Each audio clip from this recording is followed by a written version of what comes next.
আসসালামু আলাইকুম সম্মানিত দর্শক, আজকে যেই ঘাসটি আপনাদের সামনে আপনাদেরকে দেখানো হচ্ছে এটি হলো হোয়াইট জার্মান, অর্থাৎ জার্মান হোয়াইট হাইব্রিড। এক একজন এক এক নামে ডাকে। দর্শক শ্রোতা, এই ঘাসটি মূলত পানিতে হয় এবং শুকনা জমিতে হয়।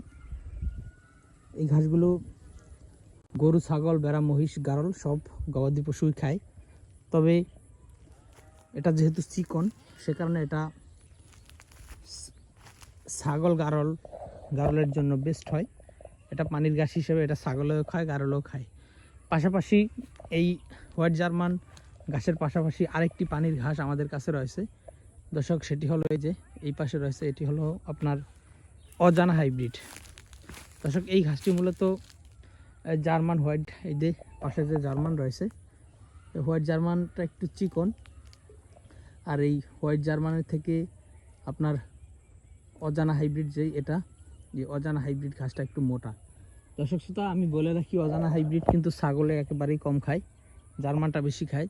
তবে অজানা হাইব্রিড ঘাসটা আপনারা গরুর জন্য চাষ করতে পারবেন। এটা অজানাটা গরু, মহিষ পর্যাপ্ত পরিমাণে খায় এবং অজানা ঘাসটা মোটা এবং জার্মান থেকে ফলন কিছুটা বেশি হয়।